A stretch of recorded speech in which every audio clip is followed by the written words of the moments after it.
Do kids today still like dinosaurs? Undoubtedly, due in part to the popularity of series like Jurassic Park, The Land Before Time, heck, even this little freak from Digimon. Dinosaurs were the new hotness when we were kids. These stiff dino toys were in every toy box, and even if you weren't especially into dinosaurs, everyone had that one friend who was obsessed with them. No, Trevor, I don't think that rock is a fossil. Can we please watch Spider-Man instead of Jurassic Park 3 again? Like our annoying friend Trevor, we all remember the dinosaur media classics from our childhood. Or do we? Despite the dino rage at the time, Disney's step into the Mesozoic era is largely forgotten. In 2000, Disney released the incredibly ambitious CG animated film Dinosaur. It had all the ingredients of a classic. A Disney production, newfangled animation tech, and an epic scope. Not to mention the fact that at the time, Disney was going through a huge winning streak, releasing several classics in a row. Why is it then that I saw Dinosaur hundreds of times as a kid, and yet, until rewatching it this week, I couldn't tell you anything about it other than its title? How is it possible that this movie is so entirely forgettable? Did it even actually exist, or was it all a NyQuil-induced fever dream that my child mind remembers as being real? Alas, Dinosaur 2000 does exist, and perhaps our cultural amnesia to the film is for a good reason. Maybe there's a lesson in why we all forgot about Disney's Dinosaur.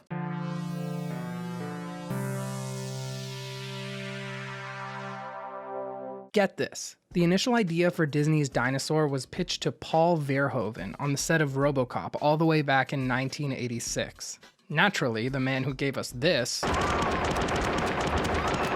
envisioned Dinosaur as a much darker movie. In the February 1999 issue of Ciné Fantastique, Verhoeven is quoted saying that he wanted to do Dinosaur because it had this cosmic vision about evolution.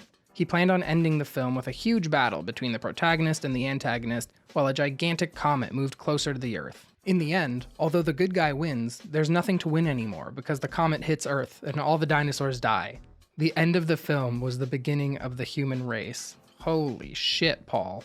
Verhoeven's version of the film would have been stop-motion animated and mimic the directorial style of a nature documentary. So no dialogue and lots of pretty scenery. You're probably starting to see why this movie's production stretched all the way back to 1986. Suffice to say that there is no way Disney was going to make this existential animated nature documentary. With that said, aspects of Verhoeven's ideas did remain in the final product, and they're among the few affecting moments in the film. However, stuck in development hell, it took more than 20 years, 4 different directors, and endless story tweaks for this film to finally release. And at a certain point in development, Disney knew that Jurassic Park was coming out around the corner, and they were intimidated by their impressive dino tech. They decided against the stop animation approach and set out to develop a new way to create an animated movie. So by the 90s, fully computer animated movies were state of the art, but they weren't exactly rare either.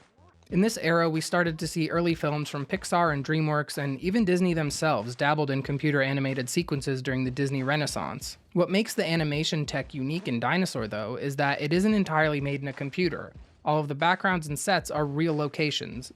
And this is where, if you squint really hard, you can see a bit of Verhoeven's initial idea for Dinosaur. These real-life locations are then input into prehistoric computers and used as the environment on which to create the fully animated dinosaurs that we're looking at. Interestingly enough, this is in a sense a precursor to the type of animated features that Disney has been doing lately with The Lion King and the Jungle Book remakes. It's a really neat tool, and it has the potential to ground fantastical characters in a tactile world, but it also is not a replacement for a good story. Here's when the animation works, at least in this movie specifically. The meteor shower scene is very apocalyptic, and easily the best looking sequence from the film. Tonally, it's a very jarring moment to see the animal's paradise be destroyed by an immensely unstoppable force of nature. This strikes me as another moment where, if you squint really hard, you can spot the Verhoeven DNA. Having a real body of water on camera is also a brilliant way to have these floaty animated characters interact with the world. To this day, these types of water physics are really hard to mimic in CG animation, and in fact has only recently been pulled off in a believable way. The mix of CG and practical effects sells a lot of this sequence for me. The skin textures are also pretty solid looking in certain lighting conditions.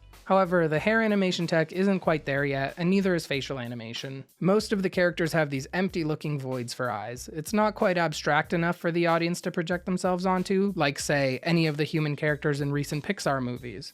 but it also isn't realistic enough to be believable. It sort of works for the movie's villain, but nearly every other character is left looking confused or dead. I'd bet that as a result of this film's animation style, Dinosaur was extremely limited in options for camera movement. Some of these sets are very clearly still images, so I can imagine it was a big challenge to move a virtual camera through space during this era. As a result though, the film is left lacking any and all energy for the most part. 90% of the scenes in this film are static shots of nature with CG dinosaurs covering half the frame and staring into the void.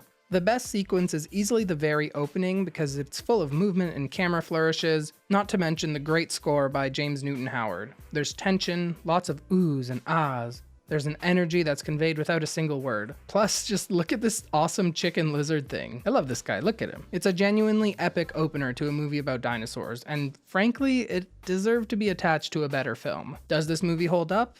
Yes and no. It's a really fascinating artifact of an awkward stage of technological innovation. Unfortunately, there is barely a story or any emotional weight to the events of the plot. It's pretty much just a lot of walking. There's a good message about working collectively and resisting authority. I like that. There's a theme of moving forward after a loss. That's a cool idea. The downside is that the flimsy story is overtly spelled out for the audience. There is not an ounce of trust in the viewers of this film to figure out what this movie is about. Everything is told to us directly. We don't see it through a character's actions or a turn of events. Like, I get that this is a kid's movie, but you don't need to spoon-feed them the emotional beats of your story. Ideally, these moments can be felt when a movie shows them well. Dinosaur performed well during its theatrical and home video release. Lots of people saw it when it came out. It was a technological spectacle. A marvel of cinematic innovation. So why does nobody remember it? Unfortunately, it fails to evoke any strong emotions beyond the first 20 minutes of the movie. It is all spectacle and a weak story. Without a strong story, a movie will quickly fade from cultural memory. Tech is very cool, but ultimately, it is a story tool. You know that's true because it rhymes. Story is not something you half-ass just to show off a cool piece of tech. Dinosaur, in a lot of ways, is not a movie. It's a tech demo. A really impressive tech demo for its era. But tech very rarely ages well. If vinyl is well-aged tech, Dinosaur is more like a Palm Pilot. Very impressive when it came out, but looking at it now, it just makes you wonder, why does this exist?